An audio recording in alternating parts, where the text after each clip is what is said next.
Have you ever felt like you're falling behind? Like life's tests keep coming at you, and you're not sure if you're passing? What if I told you you are already winning right now every single day? What if the very struggles you face are shaping the strongest version of you? Before we dive deep into this powerful message rooted in Stoic wisdom from Marcus Aurelius, don't forget to like, share, and subscribe to stay connected with content that fuels your growth and strengthens your mindset. 1. You are winning, even now. It might not feel like it, but if you are still showing up, still trying, still pushing forward, even when life feels heavy, you are winning. Victory doesn't always look like a gold medal, a bank account full of wealth, or a headline moment. Sometimes, the greatest form of winning is silent, invisible, and deeply personal. It's waking up on the hard days and refusing to quit. It's facing your fears, your doubts, and your demons, and choosing to carry on. You are winning every time you rise after falling. You are winning every time you keep your word, even when it would be easier not to. Every time you show integrity when no one is watching, when you fight off negativity, when you stay kind in a cruel world, you are winning. Marcus Aurelius, a Roman emperor and one of the most revered Stoic philosophers, understood this truth. In his personal writings, Meditations, he reflected not on fame or luxury, but on the quiet endurance of the human spirit. He believed that life's hardships were not to be avoided, but embraced. Pain, failure, loss. These were not curses, but challenges meant to shape you. You don't get stronger by sitting in comfort. You get stronger by standing up in discomfort. You grow not by avoiding the storm, but by walking through it with your head high. That is why every struggle you survive, every hard lesson you endure, adds to your armor. Think about it. How many times have you felt like breaking but didn't? How many moments have you overcome when you thought you couldn't? That is winning. And it matters more than any surface-level success. Because a person who keeps showing up, regardless of the odds, is a person who can't be broken. The world will try to measure your worth by your achievements.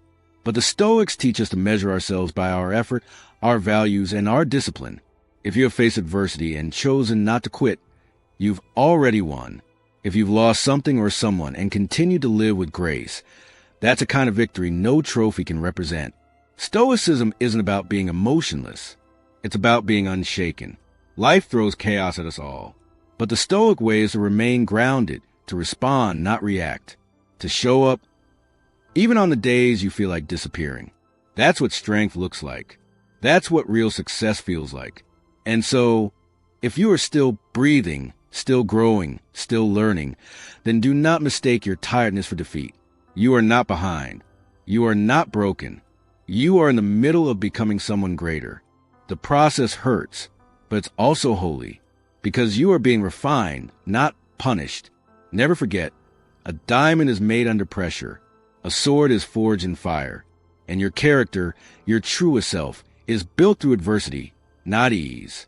You are winning every time you act with courage, with discipline, with compassion, even when the world gives you a reason not to. So when it all feels heavy, remember this. You are already ahead. You're still in the fight. You're still becoming. And that's a kind of power that can't be taken away. 2. Adversity builds character. There's a hard truth that every human being eventually discovers. Life isn't meant to be easy. It's meant to be real. And real life, authentic, raw life, isn't filtered through perfect moments and unshakable happiness. It's a mix of joy and pain, triumph and failure. But in that mix lies the secret to true growth. Adversity, though uncomfortable, is one of life's greatest teachers. And when approached through the lens of Stoic philosophy, we can see that every trial is not a punishment, but a path, a sculptor shaping the marble of our character. The Stoics, especially figures like Epictetus and Seneca, emphasize that we don't control what happens to us, but we do control how we respond. That's where our power lies. The storms we face, heartbreak, loss, betrayal, fear, uncertainty, are all opportunities to become stronger, wiser, and more resilient. When you are knocked down and you choose to rise again, that is character being built. When you lose something precious and still choose to live with hope, that is depth being added to your soul. When you are misunderstood, hurt, or abandoned, and you respond with grace rather than bitterness, you are becoming unshakable. Think of your life as a block of stone. Each hardship chisels away the unnecessary pieces, revealing the sculpture within. You might not see it yet, but the carving is happening. The rough edges are being smoothed out. The cracks are becoming part of the design. Too often, we view setbacks as failures. But in truth, they're prerequisites for growth. You don't develop courage without fear. You don't learn patience without waiting. You don't grow strong without resistance. Life isn't happening to you. It's happening for you. Adversity reveals what comfort hides. In the absence of struggle, it's easy to believe we're strong. But when life gets hard, when we're tested, that's when our true self emerges. The person we really are shows up when everything is stripped away. The Stoic mindset teaches us to welcome hardship, not because we enjoy suffering, but because we understand its purpose. Seneca once said, "Difficulties strengthen the mind as labor does the body." He wasn't being poetic. He was stating a fact. Just as your muscles grow through physical stress, your mind and spirit grow through emotional and psychological challenges. Don't run from adversity. Lean into it. Ask, what is this trying to teach me? How can I grow from this? When we stop avoiding pain and start learning from it, we transform. We stop being victims and start being victors. Every broken moment in your life carries a seed of greatness. Every disappointment is a classroom. Every failure is a doorway to wisdom. The more adversity you face, the more potential you unlock. If you choose to face it with purpose, the people we admire most, those with wisdom, depth, and compassion, didn't become that way by avoiding hardship. They became who they are because they walked through fire and came out forged. So the next time life tests you, take a breath and remember, this is the work. This is how you grow. This is how your legacy is formed, not in ease, but in endurance. You are not defined by what happens to you. You are defined by how you respond. And if you respond with courage, with grace, with perseverance, then no matter how hard it gets, you are building a character no storm can destroy. 3. Endurance of success. In today's world, the word success often conjures images of luxury cars, sprawling mansions, social media followers, and the glitz of recognition.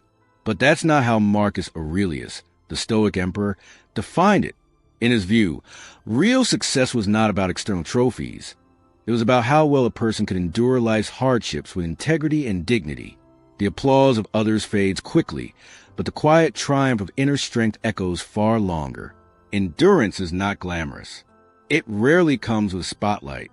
It often goes unnoticed by the world. But to the Stoic mind, enduring hardship without bitterness, continuing forward when every cell in your body wants to give up, that is the highest form of success. It requires a deeper kind of courage, one that's not loud or showy, but persistent and resilient. To endure means you refuse to let your circumstances define you. It means you are willing to be patient with pain, to navigate discomfort without losing your principles. When life strikes hard, when someone betrays you, when money dries up, when plans fall apart, endurance is what keeps you standing.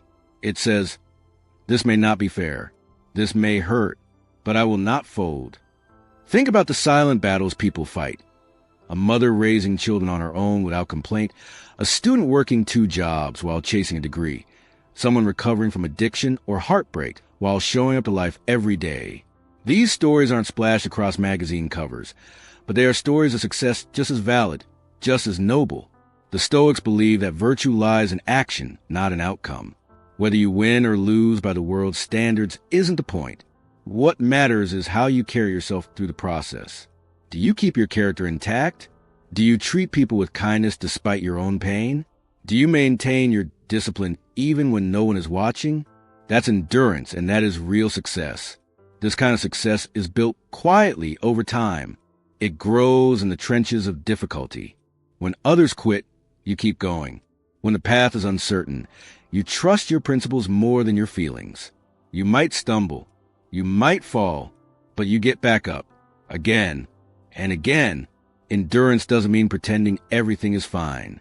It means knowing things aren't fine and choosing to move forward anyway. It's crying, then wiping your tears and taking the next step. It's failing and getting back in the ring. It's hearing no 100 times and still believing in your yes. We live in a culture obsessed with outcomes, but the Stoics remind us to be more concerned with effort. That's where our true power lies. You don't control how life unfolds, but you always control how you show up. When you realize that, you stop chasing superficial markers of success and start building something far more unshakable. Inner strength. Endurance turns pain into power. It turns chaos into clarity. The Stoic who endures becomes like a rock against the tide, unmoved, grounded, and powerful, not because the storm is easy, but because they are steady within it. So the next time life tests you, remember, every time you choose patience over frustration, resilience over despair, courage over fear, you are succeeding in the highest way. That's Stoicism in action. That's success defined by strength, not circumstance. 4. Master your emotions, master your life. At first glance, Stoicism may seem like emotional suppression, an ancient call to turn into an unfeeling robot. But that is a misunderstanding of the philosophy. The Stoics were not against emotion. They simply believed that emotion should not be our masters. They should be our students, our signals, not our rulers. You cannot live a full life without feeling deeply. Joy, pain, fear, love, anger, all of these are natural and necessary. But emotional mastery is about awareness. It's the ability to observe your emotions, understand them, and choose how you respond. That's real strength. Emotional mastery means you can feel sadness without being consumed by it. You can feel anger without letting control your words or actions. You can feel fear without allowing it to stop you from doing what's right. The Stoics knew that emotions are data, not directives. They tell us something is happening. But what we do with that information, that's where power lies. When you pause instead of reacting, you're exercising the Stoic principle of prohairesis, the power of choice. That tiny moment between stimulus and response is where your freedom lives. Most people never claim it. They lash out, shut down, or get swept away. But the Stoic says, I see the wave coming. I will not let it drown me. Consider how Marcus Aurelius ruled an empire through plagues, wars, and betrayal, yet remained grounded. He journaled his thoughts, reflected on his emotions, and sought understanding rather than escape. His writings aren't cold. They are deeply human. He writes about anger, anxiety, grief, but always with an aim to understand and rise above them. Emotional mastery doesn't mean you're unaffected. It means you choose your actions from wisdom, not impulse. It's crying, but not giving up. It's being afraid, but stepping forward anyway. It's feeling heartbreak, but choosing not to become bitter. That's power. That's freedom. And make no mistake, emotional mastery is not about denial. It's about discipline. It's about training your mind the same way an athlete trains their body. You notice your emotional habits, you question them, and you replace them with better ones. Instead of saying, I'm just an angry person, you ask, what does this anger teach me? And how can I act from clarity, not chaos? When you master your emotions, life becomes smoother. Not because problems disappear, but because your reactions become wiser. You start responding with calm instead of conflict. You begin to influence others instead of being influenced. You become someone people can trust, not because you're perfect, but because you're stable. Stoicism invites you to live from your values, not your moods, to choose courage over comfort, to act from reason rather than reaction. That's not repression, that's maturity. That's what the ancient philosophers meant when they spoke of freedom, not political freedom, but inner freedom, the ability to govern yourself. So when emotion surges, pause, breathe, ask yourself, what will my highest self do right now? That pause is where your power lives. The more you practice it, the more emotional space you gain. And eventually, that space becomes peace. Master your emotions and you master your life. You don't have to be perfect. You just have to be intentional. That's Stoicism. That's strength. 5.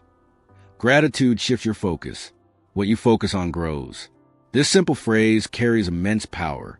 In a world that constantly bombards us with reminders of what we lack, gratitude becomes an act of rebellion. When you learn to focus on what you already have instead of what you think is missing your perspective, and your life begins to shift. Too often, we're trained to notice what's wrong. From advertising that highlights flaws to social media that displays a curated version of other success, we are conditioned to compare and crave. You look at your life and immediately see what's absent. The job you didn't get, the relationship that ended, the money you wish you had. But when that's your focus, life always feels incomplete, no matter how much you achieve. Gratitude changes the game. It's not just a warm, fuzzy emotion. It's a powerful mindset that transforms your relationship with life.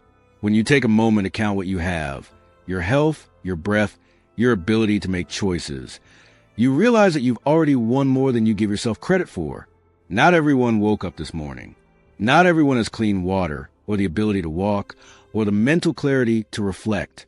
These things are often overlooked because they seem so basic, but they are not guaranteed. Every breath you take is a gift. Every moment of peace, every connection with someone you love, every sunrise you witness. These are treasures that many in the world never get to experience. Gratitude helps you see that. It shifts your focus from scarcity to abundance. And what you focus on, you empower. Gratitude doesn't mean ignoring life's challenges. It doesn't mean pretending everything is perfect. It means acknowledging that even within difficulty, there are things worth appreciating. In the midst of stress, you can be thankful for your strength. During hard times, you can still be grateful for the lessons they bring. Gratitude coexists with hardship. It doesn't erase it, but it does soften it. Training your mind in gratitude is like building a muscle. It takes conscious effort, especially when you're hurting. But over time, it becomes a habit. You start to see the silver linings more quickly. You begin to expect goodness rather than always bracing for the worst. And in that shift, your life transforms. One of the greatest benefits of gratitude is how it rewires your brain.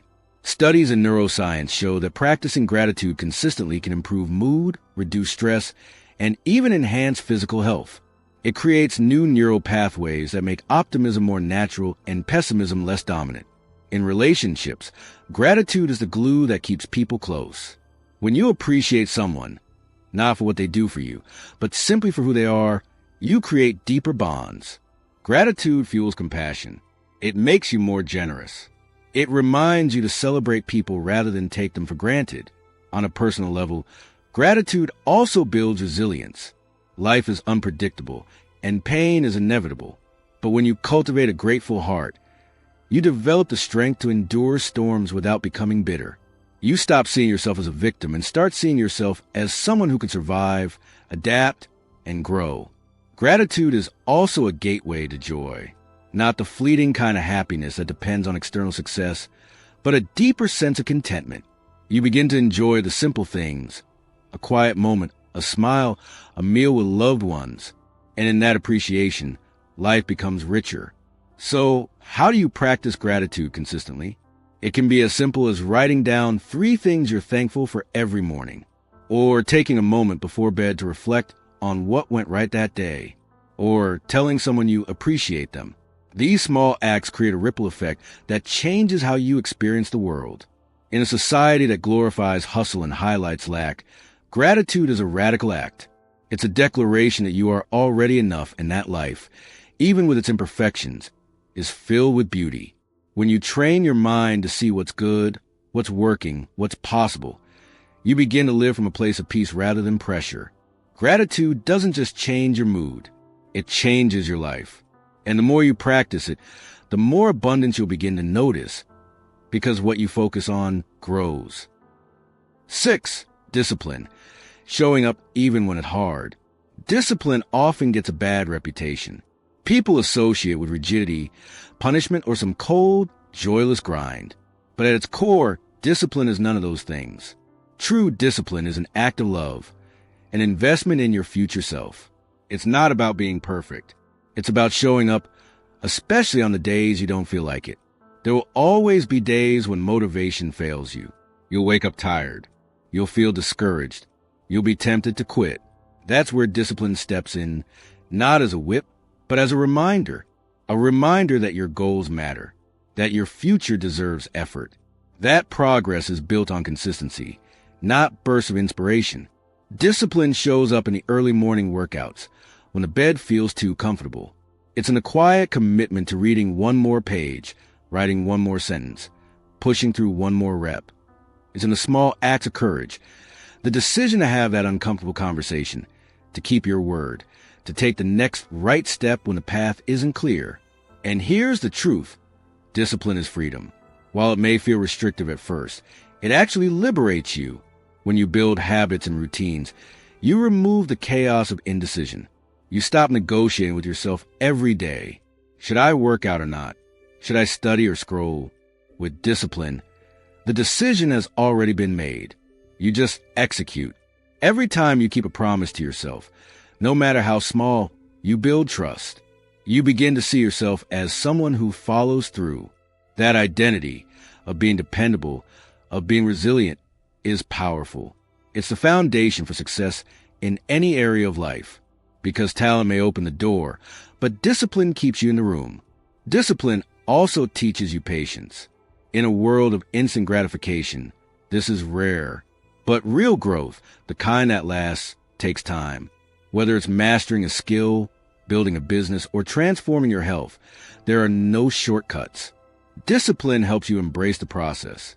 It teaches you to plant seeds and water them every day, even when you don't see results yet.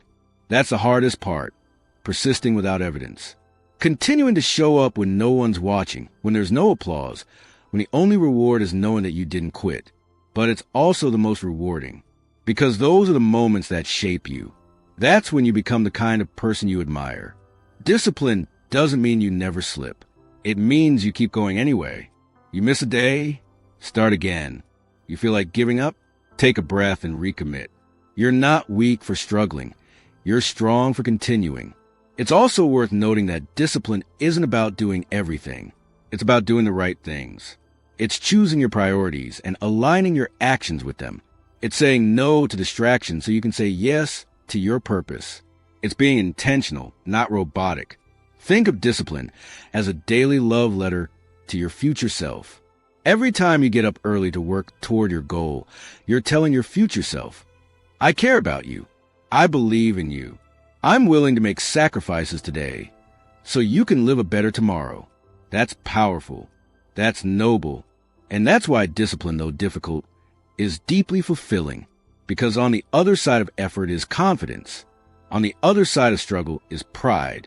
And when you look back, you'll know it wasn't easy, but it was worth it.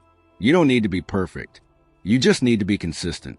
Keep showing up, keep putting in the work. And with time, you'll not only see results, you'll become someone who doesn't give up. That identity is unshakable. And that's what real discipline builds. Not just habits, but character. 7. Choose how you respond. You can't control the world, but you can control yourself. Life is unpredictable. It throws challenges, frustrations, and setbacks at all of us. From a canceled flight to betrayal by someone you trusted, from a job loss to an unexpected illness. Much of what happens around us is beyond our control. The Stoics, however, offered a timeless solution. While the external world may remain outside our grasp, our internal world, our thoughts, beliefs, and responses are ours to command. This is your superpower, the power of choice. Epictetus, a prominent Stoic philosopher, famously said, "It's not what happens to you, but how you react to it that matters." This is more than just a comforting phrase. It's a revolutionary idea. It means you are never powerless. Even in your darkest moments, you still have the ability to choose your perspective, your attitude, and your next action. Let's consider a common example. Someone insults you. You have no control over their words, their anger, or their misunderstanding. But you do have control over your reaction. You can choose to retaliate and escalate the situation. You can choose to feel hurt and carry resentment. Or you can choose to remain calm, to ask yourself whether the insult has any truth, and to let it go if it doesn't. You get to decide whether their words control your peace of mind, or whether you remain the master of yourself. The Stoics believe in cultivating what they called inner citadel, a mental stronghold where your thoughts, values, and principles are safe from the chaos of the outside world. When you develop this inner fortress, you become less reactive and more intentional. You don't lash out. You don't crumble. You respond with clarity and strength. Choosing how you respond doesn't mean suppressing your emotions or pretending that nothing affects you. It means recognizing your emotional responses and managing them wisely. Anger, fear, jealousy, these are natural human reactions, but they don't have to rule you. When you pause and reflect, you give yourself the space to choose a better response. You can feel fear and still act with courage. You can feel anger and still speak with kindness. That's real strength. Consider Viktor Frankl, a Holocaust survivor and psychiatrist, who echoed Stoic wisdom in his book Man's Search for Meaning. He wrote, "Between stimulus and response, there's a space. In that space is our power to choose our response.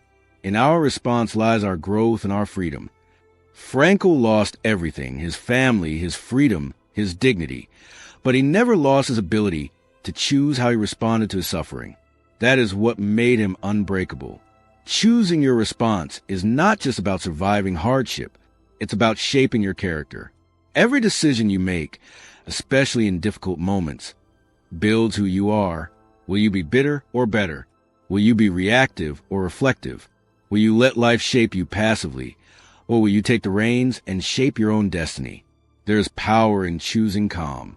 There is strength in choosing focus. There is wisdom in choosing growth. When life feels out of control, ask yourself one simple question. What part of this do I control? Then act from that place. That's how you regain your power. You may not control the storm, but you can control your ship. 8. Live in the present. The only moment you truly own is now. Life is constantly moving. Time doesn't wait. The past is forever behind you. The future remains uncertain, unpredictable, and often out of reach. But the present, this moment, this breath, is yours. The Stoics understood this truth deeply, and they urged us not to waste the only time that truly belongs to us. Now, too often, our minds are trapped in the past, replaying mistakes, clinging to regrets, or longing for what used to be. Or they're racing into the future, worrying about what might happen, fearing what could go wrong, or fantasizing about what may never come. In both cases, we miss the richness of the present moment. Marcus Aurelius, the Roman emperor and Stoic philosopher, wrote in his Meditations, "Confine yourself to the present." He didn't mean to forget your responsibilities or live recklessly. He meant to anchor your attention to what is real and immediate. This is where life happens. This is where you have most clarity, power, and peace. Living in the present is not passive. It's the most active form of awareness. It means fully engaging with what's in front of you, with your work, your relationships, your thoughts, and your environment. It's seeing, feeling, and listening with your whole being. When you live in the present, you make better decisions. You communicate more clearly. You love more deeply. Consider how often people miss the beauty around them because they're distracted. A sunset is unfolding, but they're scrolling on their phones. A child is laughing, but they're preoccupied with tomorrow's meeting. A loved one is sharing a story, but their mind is stuck on yesterday's argument. The Stoics remind us that we only have so much time, and none of it should be wasted.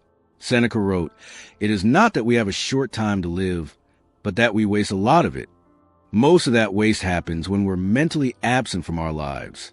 Living in the present is how you reclaim that time. Practicing presence also builds resilience. When you're grounded in the moment, you're not overwhelmed by what might happen. You deal with what is. You focus on what you can do now. You take the next right step. That focus gives you strength. It prevents anxiety from spiraling. It brings peace. How do you live more fully in the present? Start with your breath. Right now, inhale, exhale. This simple act brings you back to yourself. Feel your body. Notice your thoughts. Hear the sounds around you. You don't have to escape your life to find peace. Peace is available here, in this breath, in this space. Cut distractions. Put your phone down when you're with others. Eat slowly. Walk mindfully. Speak attentively. When you notice your mind drifting, gently bring it back. That's the practice. And like any practice, it gets easier with time. Living in the present is also about letting go. Letting go of past hurts. Letting go of fear about the future. Letting go of the illusion that you have infinite time. You don't. And that's not a reason to panic. It's a reason to wake up, to live deeply, to appreciate what you have. You can't rewrite the past. You can't predict the future. But you can live today with purpose. You can bring your best self to this moment. And when you do, life becomes fuller, simpler, and infinitely more meaningful. 9. Trust the process. Growth isn't loud. It's not dramatic. It's a quiet, steady unfolding. And that's what makes it powerful. In a world obsessed with quick results and instant gratification, it's easy to feel like you're falling behind if you don't see overnight transformation. But the Stoics knew better. They taught that true change, the kind that lasts, takes time. Marcus Aurelius, one of the most well-known Stoic philosophers, wrote in Meditations that we should not be ashamed to be helped, and that we should never feel discouraged when our progress is slow, because slow progress is still progress. We live in an age of highlight reels, where social media bombards us with success stories and before and after photos. But what you don't see are the countless hours in between, hours of doubt, struggle, learning, and quiet growth. The reality is, transformation is not a sudden explosion. It's more like a sunrise, gradual, gentle, but undeniable. The process isn't supposed to be glamorous. It's supposed to be genuine. Every day you choose discipline over distraction, you're growing. Every time you resist the urge to give up, you're becoming stronger. Every small act of courage, every quiet decision to keep going when it feels like nothing is changing, those moments build a foundation of inner strength that no one can take away from you. Seneca once said, "No man was ever wise by chance. Wisdom, like strength, is earned. It's sculpted by time, by pain, and by persistence. It's not a gift you receive. It's something you cultivate one small action at a time. That's why it's so important to trust the process. Even when you can't see the full picture, even when progress feels invisible, there are seasons in life where everything feels stagnant. You may feel stuck or like your efforts are going unnoticed. But often, these are the seasons where the most important growth is taking place, on the inside. Just like seeds grow in silence beneath the soil, you are becoming something greater even if you don't yet see the result. The process is doing its work. Stay patient. Trusting the process doesn't mean doing nothing. It means showing up even when it's hard. It means remaining consistent, even when you don't feel like it. It means keeping faith in the long-term vision, even when the short-term feels discouraging. That's what separates those who quit from those who evolve. So don't panic when things move slowly. Don't doubt yourself if progress is quiet. Remember, slow growth is sustainable growth, the kind that lasts. Keep learning. Keep growing. Keep going. Your breakthrough isn't in a distant future. It's unfolding right now, in every small step you take. 10. Struggle is proof of strength. The challenges you're facing, they're not signs you're failing. They're signs you're in the game. Too often we look at struggle as something to be ashamed of, like it means we're doing something wrong. But in truth, struggle is evidence that you are trying. It's proof that you care. And it's confirmation that you are pushing beyond your comfort zone. The Stoics didn't fear hardship. They welcomed it as a necessary part of life and growth. Epictetus, who was born a slave and faced countless difficulties in life, once said, "Difficulties are things that show a person what they are." In other words, adversity doesn't destroy your character. It reveals it. And with each struggle you face, your character becomes sharper, stronger, and more refined. You don't become resilient by avoiding discomfort. You become resilient by enduring it. Every setback, every sleepless night, every internal battle, it's all part of your training. You're learning how to endure. You're developing the mental armor needed to thrive in a complex world. Think of it like this. No warrior becomes skilled without facing opponents. No mountain is climbed without effort. No hero story is written without some pain. So when you feel overwhelmed, when the weight of your challenges presses down on you, remind yourself that this is the very arena where strength is built. You are not weak because you struggle. You are strong because you keep going anyway. There's a quiet power in enduring, a power that doesn't demand attention, but commands respect. When you stand tall through your pain, when you refuse to be broken even when life feels unfair, you're become the kind of person others admire but few understand. That's real strength. Don't wait for applause to validate your effort. The world may not recognize your fight. It may not celebrate your perseverance. But you will know, you'll carry that strength with you. And in time, it will show in how you handle life, in how you treat others, in how you carry yourself. You'll move through life with an inner stillness, grounded by everything you've already survived. So the next time life tests you, when you feel lost, exhausted, or uncertain, take a deep breath. You are already winning, not because everything is perfect, but because you refuse to give up. You refuse to let life harden your heart or steal your hope. Struggle is not your enemy. It's your proving ground. Every challenge you face is an opportunity to rise, to get a little stronger, a little wiser, a little more unshakable. You're in the game. You're in the fight. And you're doing better than you think. Marcus Aurelius wrote, "The impediment to action advances action. What stands in the way becomes the way." This simple but profound truth reminds us that our obstacles are not meant to stop us. They are meant to mold us. Every challenge you face is shaping your future. Every delay, every difficulty, every detour, it's all part of your becoming. You are not behind. You are becoming. You are not broken. You are being built. You are not lost. You are being led towards something greater. So if this message resonated with you, like it, share it, subscribe for more content that will strengthen your mindset and support your journey. Keep walking your path. Keep trusting your process. You are doing better than you think. And whether the world notices or not, you are winning right now.